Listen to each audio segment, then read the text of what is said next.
Everybody stop, be quiet, listen up.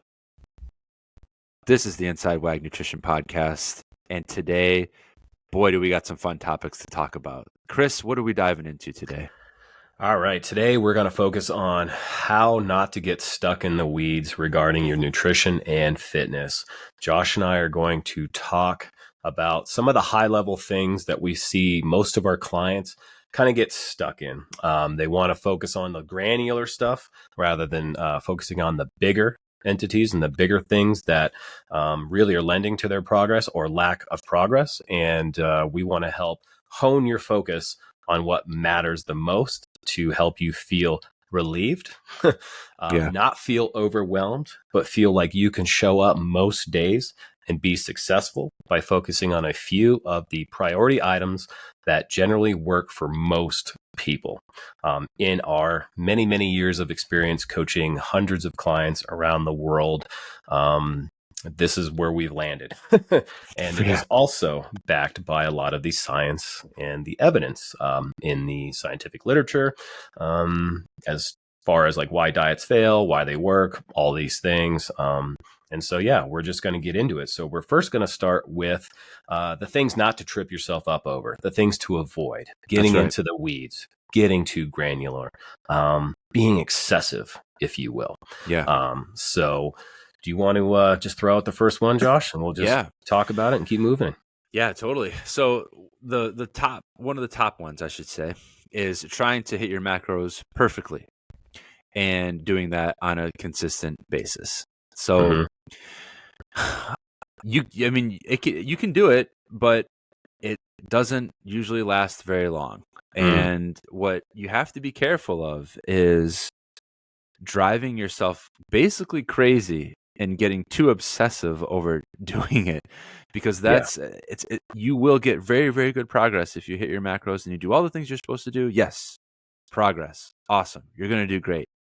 But just like a car, if you're going like super fast all the time, pretty soon there's check engine light comes on, tire pressure light comes on, all these things start to pop up, and you're like, I don't know, maybe I should slow down. And by that time, it's very hard to do that, and the wheels come off, and you crash and burn. And we have to figure out a way to balance things out so that doesn't happen to you. Yes, absolutely. And the reason why perfection of hitting your macros isn't possible is because a lot of the variables, like even if you are controlling all variables, weighing and cooking everything you're eating at home, not eating out, cutting blueberries in half, like I've had a client do. These are kind of crazy things. There's so many variables. Food nutrition labels are rounded up calorically wise. When you add up the macros, the calories are off. So if you're floating within a calorie range or whatever, it's just hard to actually be perfect. And so because you can't, why are you trying? That's just going to lead to this cycle of frustration, feeling like a failure, rather than just being okay with, okay, I've hit my macros within a varying degree of a range. And throughout the course of 7 to 10 days, it all kind of levels out. Might have some high days, some low days, but if it's all kind of like there's an average to it, breathe a sigh of relief, focus on what's worked, and try to emulate that. Moving forward. 100%. Yeah. Now that we're doing meal plans at WAG now, and with the Nutrition Coaching Plus tier, the video coaching tier that we've talked about on the podcast before, you get a custom meal plan that's designed by our RDs. And it already sounds like an advertisement, but it's not. It's so what I'm getting at is I've had clients that follow the meal plan to a T, and they've come to me and say, my macros don't add up. There's something wrong. And can you look at my meal plan? Can you look at the meal plan in my logs? And I'm like, yeah, sure, of course. And where, say, one of our Alex, one of our coaches, writes this extremely detailed meal plan, and she'll write something like 2% cottage cheese, and then like 150 grams or whatever it is. This particular client that I'm talking about is having low-fat cottage cheese with probiotics and the total protein grams are off by 2. And he's very worried about this. And I'm like, dude, you're going to be okay. Like things are okay. And I can understand now. I don't get me wrong. I can empathize and I can understand that people want to do everything exactly right because they're working with a coach and they have this meal plan and they want to do things exactly right. But when you get down to, I mean, we're talking grams, people. I mean, we're talking, I can't even find something that is a gram on my desk right now. Everything, right. you know, we're talking very, very small amounts. So we have to be able to let those little things go in order to achieve like the bigger overall picture. And if you're concerned about that, like bring it up to your coach or talk whoever, you know, whether it's one of us at WAG or your coach somewhere else, ask them about it. But I can almost guarantee that they're going to say the same thing. Like, oh, well, we don't need to worry about that. Let's make sure that you're just getting equal amounts of protein per meal. At the end of the day, is your protein at this level? Sure, good. We're good. Things are going to be just fine. So, yeah, don't get too crazy with that stuff, gang. Yeah, your coach will never be like, hey, you didn't make progress this week because you were under 2 grams on your protein 5 days last week. Like it's just not how it works. Yeah, it's just not how it works. Yep. Yeah. So divert your attention from that expectation. Yep. Yeah. So stay consistent and do your best, but don't get too crazy with it. Yeah. So next thing is relying on supplements or having this living in a fantasy world where you think supplements are going to outdo what's not happening in your nutrition, or that they're really going to have any sort of added effect if you don't have the basics down in your nutrition. Like these things are not Band-Aids. It's supplementation is in the word. It's there to make up for a lack of in your nutrition. But there's also a lot of supplements out there that the science and evidence in the literature shows, you know, kind of don't have much, if any, effect on things. There's a lot. There's so many, you know, especially avoid things with proprietary blends. Any company that's not willing to tell you what's in the product, sorry, move on. See ya. But things like BCAAs, like you might feel just because you feel like you got like crystals flowing in your blood before your workout because you took BCAAs, like, what is it actually really adding to your workout? Like, are BCAAs going to make up for the fact that you didn't have any protein and carbs within 30 minutes to an hour of your workout? Probably not. Nope. What's going to have a far more bigger impact is actually eating something solid as far as protein that adds to your satiety, helps you hit your macros better, and some carbs to fuel your workout. And also that kind of kickstarts the recovery aid on repair from the stimulus and damage of training after the fact. So collagen peptides, things like that. So like, obviously you may rely on whey protein to help hit your protein. If you're new to hitting a higher amount of protein than you're used to, obviously go for it. If that's what it takes, do what it takes, find the balance of that. If you've got high protein levels, inevitably you're probably going to have to rely on that stuff, but whey protein has been proven to be quite effective for those. As long as it sits well and you like it and you enjoy it and it doesn't make you all farty or whatever and give you like gut bloat, cool, do your thing, right? It's going to be beneficial. So man, that's basically it. I mean, I was going to say that there's 4 time tested and obsessively studied supplements that actually work, and it's whey protein, it's caffeine, creatine. Absolutely. And then the 4th one, oh my God, I'm drawing a blank. The 4th one. Oh man, what's the 4th one? Well, I guess there's fish oil, whatever, you know, things like that. Yeah, fish oil. Man, that fish oil is a good one. That was it. Fish oil is a good one. Yep. So sorry, total brain fart there. But there's supplements that do work, absolutely. But there's a lot of trash out there, gang. So please, be careful. I think we're gonna do a deeper dive on some of this stuff a little bit later on in an episode. Supplements will slim your wallet more than they'll slim your waistline. For sure. Oh, that's great. That's a good one. So the next thing that's on the list is missing a workout. If you miss a workout, gang, it's okay. What happens if you miss a workout, Josh? Life goes on. You're going to be all right. Are you sure, though? Nope. Not at all. No, gang, that's it. Josh has never missed a workout in his life. Oh my God. Jeez. Boy, I mean, that jokes aside, gang, Hmm. if you miss one because of who knows, you name a circumstance. You wake up not feeling too good. The weather's bad. You have kids. A kid wakes up sick. You're traveling. Like the list goes on and on and on. You're gonna be all right. Hmm. What we do encourage, and again, I think most coaches would say the same, is to do what you can. Don't focus on what you can't do. Is it, Mm. oh, you missed your heavy deadlift day? Like if you're out on a safari in Africa or something like that, don't be looking at lines saying like, oh, I wish I was deadlifting right now. Like don't don't worry about it. Yeah. Like maybe your workout or your exercise for the day is going for like a 15-minute run or a Yeah. walk. It could even be, it doesn't have to be a run. It could be a Hmm. walk, Just try to focus on what you can do, and then do that.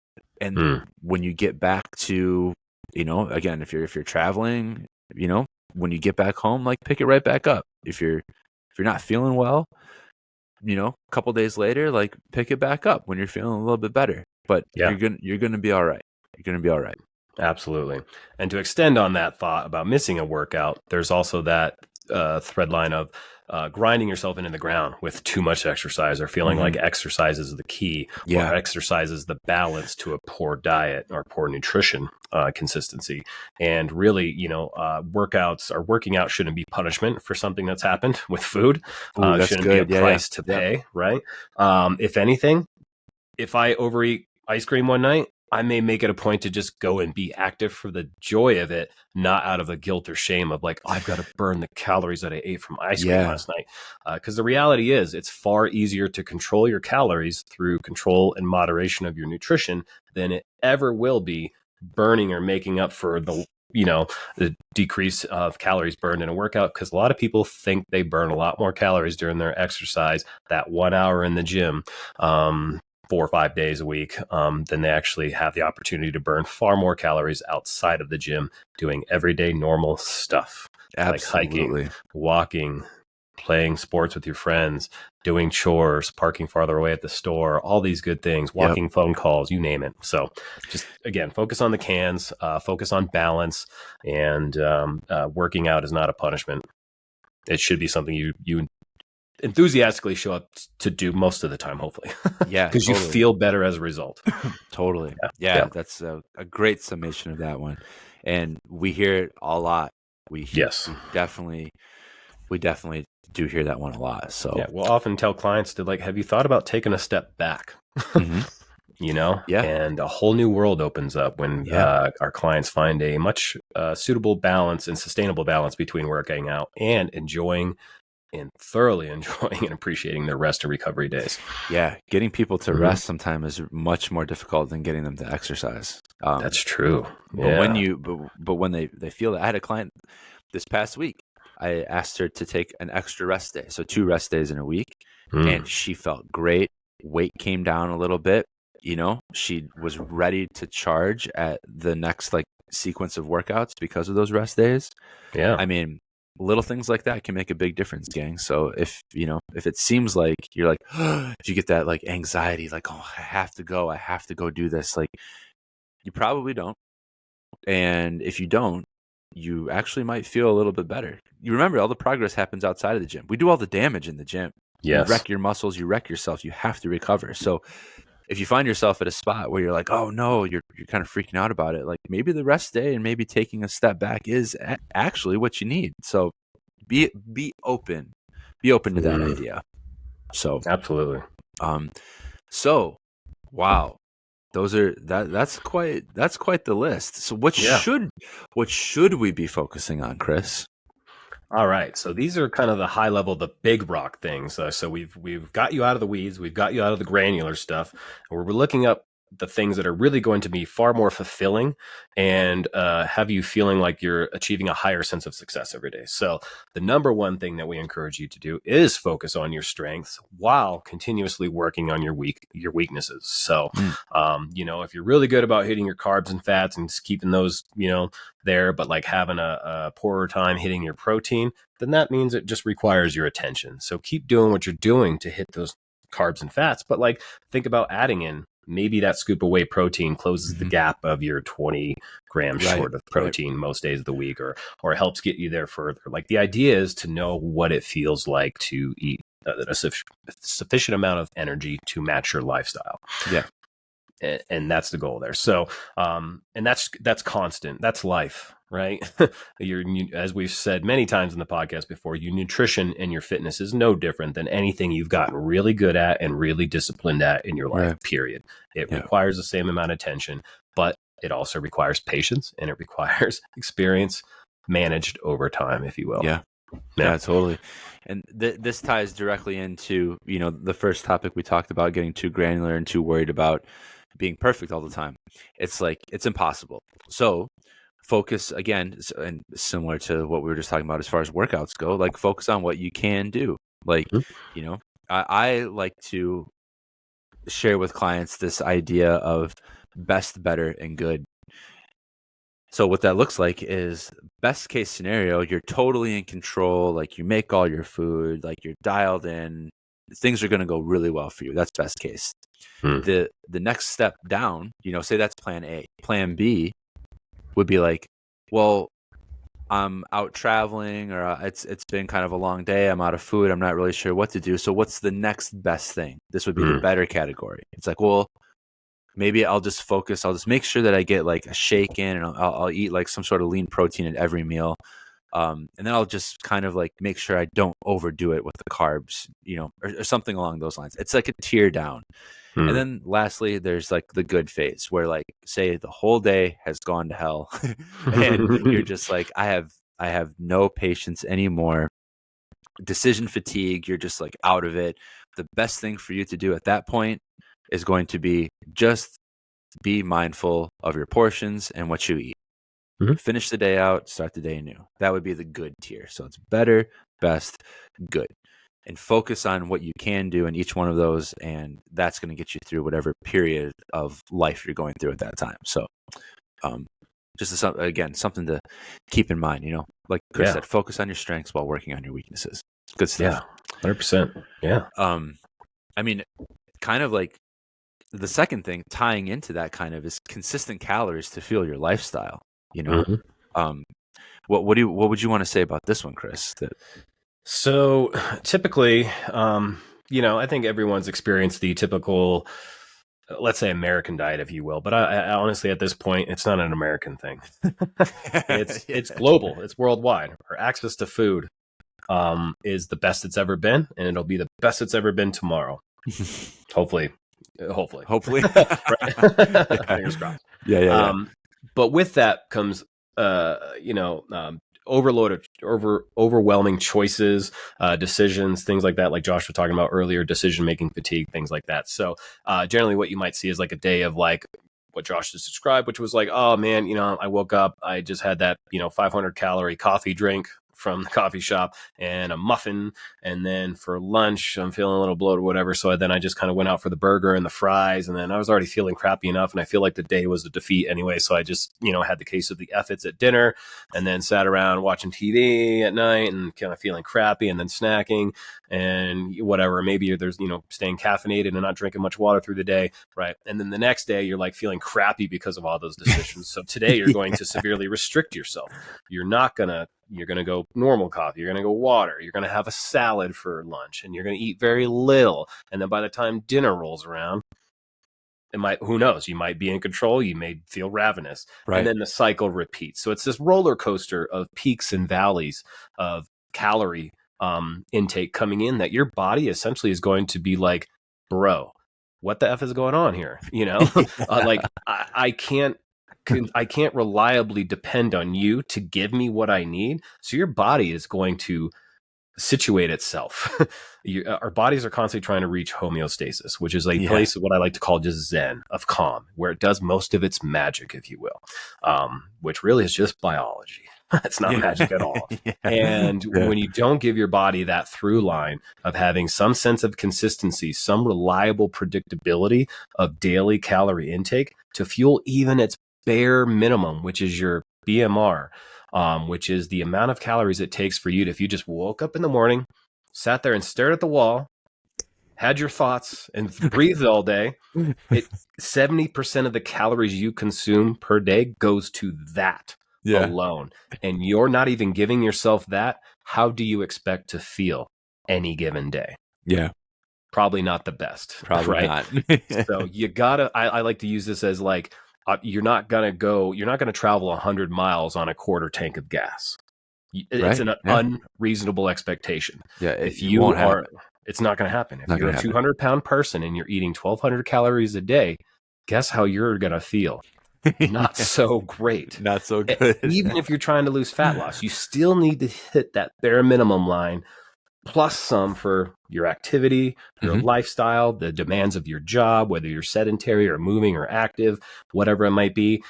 And then some, mental cognition and brain function on top of that. And so it's a whole picture here that we're trying to aim for. And so consistent calories every day is essentially, think of it as like the layup to making that slam dunk on life of just feeling good and thriving and not depriving yourself from this alternative, right? Yeah. Which is quite shitty, honestly.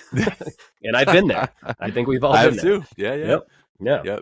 Yeah. I love that slam dunk on life. Can that be Wag's like new slogan? Like, Yeah, we're the layup to make a slam dunk on your life or slam whatever. dunk your life. Yeah. That's awesome. Yeah, I mean, right on, Chris. That could not have been said any better. I'm for real. That's exactly it. The BMR is something that I've been sharing more and more with clients lately. Like Same. because the initial thought is like, oh, I didn't make progress this week. Something must be wrong. Yeah. And it's like, well, not really. Like there's a lot of things to consider when it comes to like weight loss and maybe not making the progress that you thought. That's the problem, is the expectation. Yeah. People have an expectation, and it's like in a vacuum, sure. Like on, when you look at these numbers on paper, absolutely, this all works. But there's so many factors you need to throw into the mixing bowl, to get reality that equals your own personal reality. So the BMR, the basal metabolic rate, the amount of calories it takes you just to function as a human being every day. Of course, that varies wildly between person to person. And there are calculations to find those, and there are calculations that we at WAG use to figure those out. So you do not want to even get really close to those because you're going to have a bad time. If you do, if you French fry when you're supposed to pizza, you're gonna have a bad time. Exactly. You're gonna have a bad time. And understanding these are approximations too, right? Calculations. They're all approximations. It's hard to get exact without being in a labratorry setting. So 100%. Again, expectations. So that was a great synopsis from Chris there. Really couldn't add too I like much the more mixing bowl analogy too. Yeah, that's a good one. Bowl. Yeah. So I mean, this next one is huge, and this is kind of the crux of everything that we do at WAG, and what other nutrition companies do as well. This is not unique to us, but it's the prioritizing of nutrient-dense foods, and that's fruits and veggies, lean proteins, animal proteins, plant proteins, healthy fats, and then figuring out at what point of the day you feel is best for you to eat those. And again, much like I was just talking about the BMR, this is highly individualized. What works for me isn't going to work for Chris, and what works for Chris isn't going to work for Alex or Brittany. And it's up to you to do some experimenting and work. I mean, if you want to work with a coach to do that, you can, but you can also just do it on your own if you just pay attention.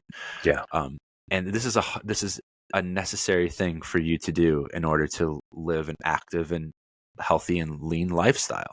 It's really important. Absolutely important. And it's important not to go off on a tangent, but just a real quick side note to that is just that what the scientific literature shows and supports is that essentially there is no moral assignment to foods being good or bad. Foods are simply, we have Mother Nature provided whole single ingredient foods where the item is the thing itself. A sweet potato is nothing but a sweet potato, Right. for example, right? An apple is nothing but an apple. And these things are more nutrient dense. They have more fiber to them. They take up more physical space in your stomach, often contributing to higher sensations of satiety and fullness and appetite awareness and appetite control. And you're also getting all those beautiful micronutrients and all that stuff that helps you digest your food. It helps keep your cells pliable and alive, and everything just functioning and ticking the way it is. So think of about as putting in like the premium gasoline in your turbo engine car or something like that. Like, those cars require a higher efficacy of gas for operation, and so does the human body. Yeah. So higher quality is essentially that. And then on the opposite side, what can typically be called bad or unhealthy or whatever, those snake oil salesmen, nutrition charlatans out there are causing problems over foods that are just not problematic, except for the portions in which you eat them and how often you do it, are nutrient void of fiber. They are processed, and as Josh has said, it's in the very word, it's processed. So therefore your body is going to run right through that, break the chemical bonds, distribute it where it goes in your body, clear it out of your system, and you're like, I say 1,000 calories, but I'm still hungry. Yeah. It's like, well, you ate a bunch of stuff that's not very filling and whatnot. And while It's it not does, food. it's Like not real really food. right? Yeah. And it's not to call it bad. It's just that every choice has a consequence. Yeah. And you're going to have more positive consequences from choosing the nutrient dense stuff. And if you more frequently eat the, nutrient void, fiber void, processed, highly processed, man-made in a factory prepackaged stuff, you're generally going to feel less full, less satisfied. You're not going to feel your pistons are pumping as well, but it does have a place in your diet. So if the difference of you maintaining your diet is enjoying those 3 Oreo cookies at night and not feeling shame and regret, and that you've ruined your progress because you had 3 freaking Oreos, do you see how absurd that sounds? And so they all have a place in your life as long as you're fitting it into your calories, you're achieving the deficit. That is a win-win. Prioritize the good stuff. Have fun with the other good, fun stuff. Use moderation. Change your relationship with food.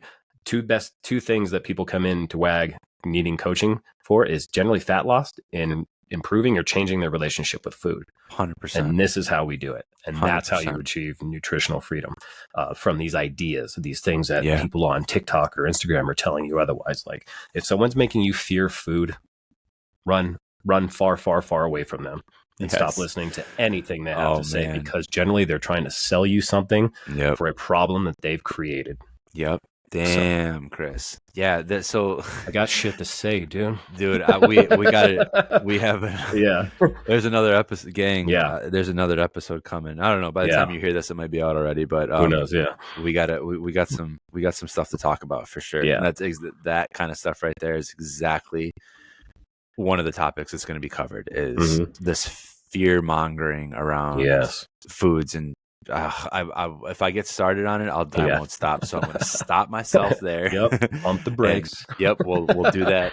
We'll save that for another episode, gang. Yes, we will. But what's next, though?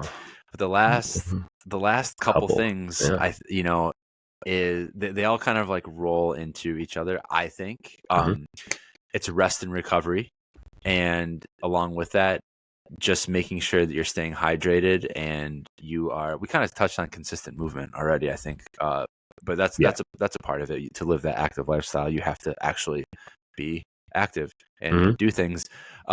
So whether that's being in the gym or just getting outside and going for a walk or a hike, on certain days, like, just be active, like, get your step count up, make sure that you're getting outside in the sun, stuff like that. It's really important. But going back to the final thing that we're going to talk about is rest and recovery, and where the magic happens. Circling back to the workouts, right? Missing a workout or getting concerned about that, we have to remember that we do all the damage in the gym or on your run. Like, that's where you tax your body, and in order to recover and gain all of the benefits from that exercise, you have to rest and you have to recover, and it should be taken seriously too. I don't think people do that enough. I think that they just assume, oh, it's fine if I can work out like 6 or 7 days a week if I sleep 6 hours a night, it's fine. And it's like that might be fine for like a week or two, but that's gonna catch up to you really quick. So yeah, rest and recovery. What you got, Huge. Chris? I just agree. I think one of the greatest achievements in my journey, this over a decade-long journey now, and just kind of finding what works for me, trying different things, CrossFit, Olympic weightlifting, powerlifting blended with bodybuilding, and mostly just kind of being in a bodybuilding, strength, resistance, getting the pump kind of world right now, while supplementing with hiking because I like it, not because I see it as a workout, because I'm in nature and it's calming my mind. It's keeping me calm, cool, and collected. Like, that is a superpower. And I think it's often such an underrated thing that people feel like they're not doing enough. But it's like, are you doing enough for your mental fitness, your physical fitness? Yeah. Because stress is a killer of progress. Like, there's good stress. The good stress is like getting a workout, challenging yourself, trying to push past those red lines. Obviously, that's how, betterment happens and improvement happens. But you've also got to know when that you're doing too much. And a lot of the times it can be pumping the brakes and actually kind of giving your body some space and time to have a day or two where it's not put under just grueling conditions all the time. Like, right. Like, you just can't expect that. It kind of lends itself to, trying to go 100 miles on a quarter tank of gas. Like, you have to refill, you have to recharge your batteries, right? And if you want to go the distance. And so, and there's a way to have a much better time with that, going the distance in that journey. If you give yourself the balance and the grace to be like, I love working out just as much as I love not working out. And enjoying the things that I get to do on the days I'm not working out. Playing with the kids, going on a hike, going for a walk, walking your dogs, running whatever errands, else, doing chores, right? Whatever else. You got other things going on in your world than workouts, right? So yeah, I mean, hopefully we've done our due diligence here to kind of cover these high level topics. But as Josh said earlier on, like, if there's other things you want us to expand on, other fads, other nonsense you see out in the world of social media about fitness and nutrition, we would love to talk about that and hit them head on and give you the cold, hard facts, really.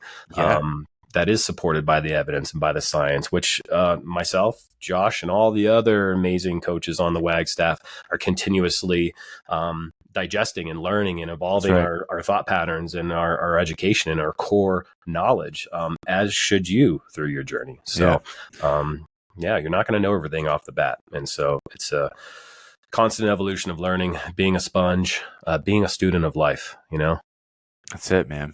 Yeah. Great way to close it out. And like Chris said, if you want to work with any of those amazing coaches, us included, you can go to workingagainstgravity.com/join. And if you enter the code inside WAG at checkout, you get $50 off your first month of coaching. And that's with either the Nutrition Essentials program that we have or the NCP program that we have. And I spoke about that earlier. That's where you get the video call and the 3 additional check-ins, and you get that custom meal plan, gang. So if that's something that you're interested in, please check it out and use that code. Don't miss the code. It's there for you. It's there for you. You're just leaving money on the table if you do that, So cool. Well, thank you for joining us today, Chris. Awesome one today. Love that. You too, Josh. Great job. All right. Cool, gang. Well, we'll talk to you next time.